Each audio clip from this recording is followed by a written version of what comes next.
오늘의 말씀 사무엘상 6장 1절에서 9절 말씀입니다.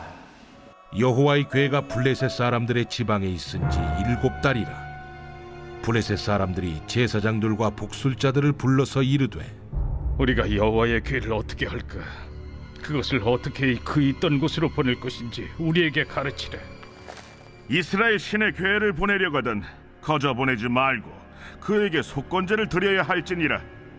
그리하면 병도 낫고 그의 손을 너희에게서 옮기지 아니하는 이유도 알리라.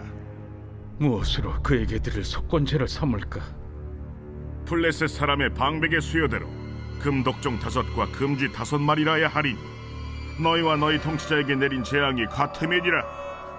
그러므로 너희는 너희의 독한 종기의 형상과 땅을 해롭게 하는 쥐의 형상을 만들어 이스라엘 신께 영광을 돌리라. 그가 혹 그의 손을 너희와 너희 신들과 너희 땅에서 가볍게 하실까 하노라. 애굽인과 바로가 그들의 마음을 완악하게 한 것 같이 어찌하여 너희가 너희의 마음을 완악하게 하겠느냐. 그가 그들 중에서 재앙을 내린 후에 그들이 백성을 가게 함으로 백성이 떠나지 아니하였느냐. 그러므로 새 수레를 하나 만들고 멍에를 메어보지 아니한 젖나는 소 2마리를 끌어다가 소의 수레를 메우고 그 송아지들은 떼어 집으로 돌려보내고 여호와의 궤를 가져다가 수레에 싣고 속건제를 들 금으로 만든 물건들은 상자에 담아 궤 곁에 두고 그것을 보내어 가게 하고 보고 있다가 만일 궤가 그 본지역 길로 올라가서 벳세메스로 가면 이 큰 재앙은 그가 우리에게 내린 것이요 그렇지 아니하면 우리를 친 것이 그의 손이 아니요 우연히 당한 것인 줄 알리라. 심리 상담을 할 때 쓰는 방법 중 역할극이라는 방법이 있습니다. 다른 사람의 역할이나 상황을 경험해 보도록 함으로써 자신이나 타인의 행동에 대한 새로운 통찰을 얻도록 하는 그런 방법이지요. 예를 들어서 사이가 좋지 않은 부부가 찾아와 상담을 해본다고 해봅시다. 아내는 자신의 말을 잘 귀담아 들어주지 않는 남편이 불만입니다. 남편은 자신의 상황을 고려하지 않고 불평만 쏟아내는 아내가 끔찍합니다. 이때 서로의 역할을 달리해서 아내는 남편의 역할을, 남편은 아내의 역할을 맡아서 서로 대화를 해보도록 하는 거지요. 그러면서 남편이 연기하는 아내의 모습을 보면서 진짜 아내는 내가 평소에 내 남편을 저렇게 쏘아 붙였겠구나, 얼마나 당황스러웠을까 하고 느끼는 것이고, 또 아내가 연기하는 남편의 모습을 보면서 진짜 남편은 내가 평소에 저렇게 아예 듣는 척도 안 했으니 얼마나 벽을 보며 이야기하는 기분이었을까, 얼마나 답답했을까 하고 느끼면서 이제 서로를 이해하기 시작하는 것이지요.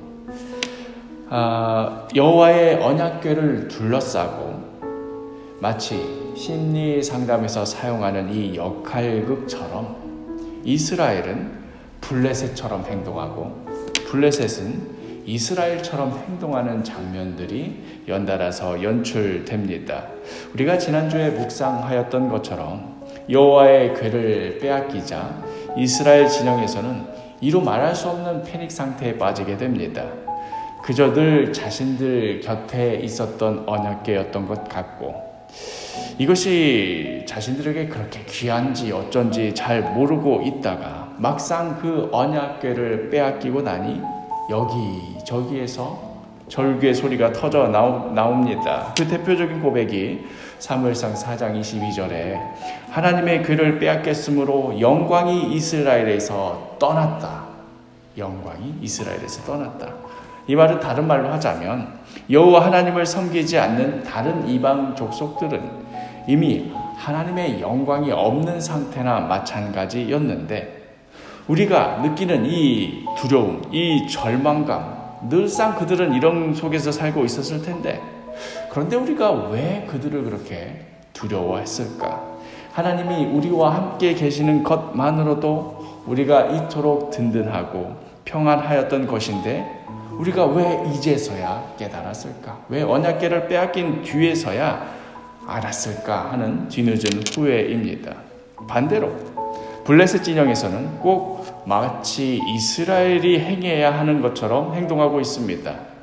언약궤 때문에 다곤 신상이 아작나는 것을 시작으로 블레셋의 주요 성읍들마다 독한 종기가 나고 사람들이 죽어나가자 이제 이 언약궤를 함부로 대해서는 안 됨을 뼈저리게 깨달았습니다.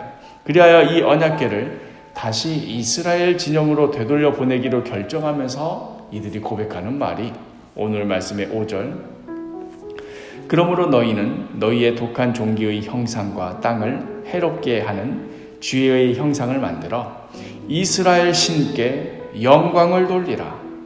그가 혹 그의 손을 너희와 너희 신들과 너희 땅에서 가볍게 하실까 하노라. 혹시라도 하나님의 진노가 더해질까 두렵고 떨리는 마음으로 이스라엘 신께 영광을 돌리라 하고 고백하고 있습니다. 이 모습은 원래 누구의 모습이어야 했습니까? 바로 이스라엘의 모습이어야 했습니다. 이스라엘, 블레셋 이 둘 모두가 원래의 자신의 모습과는 맞지 않은, 심지어 어색해 보이기까지 하는 이런 모습들을 보여주면서 하나님께서 진정으로 이스라엘에게 원하셨던 모습은 무엇이었는가? 이들이 진정으로 추구해야 할 본질은 어디에 있었는가 하는 것을 아이러니하게 보여줍니다. 우리들 역시도 원래는 어떠한 자들이었는가?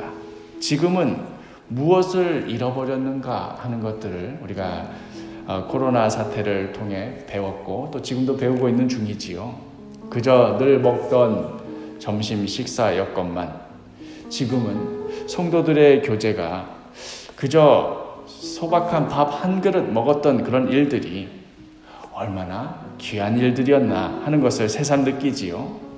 지금은 이제 우리가 새벽 기도회도 진행하고 있습니다만은 작년 중반까지만 하더라도 새벽 기도회로 모이지 못하고 온라인으로 말씀 나눔하고 또 우리 권사님들께는 테이프로 전해드리고 하던 그런 시절에 그저 그냥 추리닝 차림으로 졸린 눈을 하고서 차가운 교회당 의자에 앉아서 꾸벅꾸벅 조는 한이 있더라도 그 새벽에 나와 하나님 앞에 엎드리는 것이 얼마나 귀한 은혜였는가 하는 것을 뼈저리게 느꼈습니다. 코로나 이전에는 솔직히 저에게 있어서 새벽 기도 인도하는 것이 목사로서 참 큰 짐이라고 느꼈습니다만은 코로나 이후로는 그런 소리가 제 입에서 쏙 들어갔습니다. 새벽 기도회를 인도할 수 있는 것이 얼마나 감사하고 또 저 개인적으로도 얼마나 은혜가 되는지요. 우리가 또 잃어버린 것들이 무엇이 있을까요? 우리가 또 놓쳐버린 것들이 또 무엇이 있을까요? 우리 오늘 하루 그저 평범해 보이고 일상적인 것처럼 보이지만 주님께서 허락하신 우리에게 주신 여러 은혜의 수단들 다시금 재발견하고 귀하게 여기고 또 이를 통하여서 주님께 더욱 가까이 주님과 함께 동행하게 되는 복된 하루가 되기를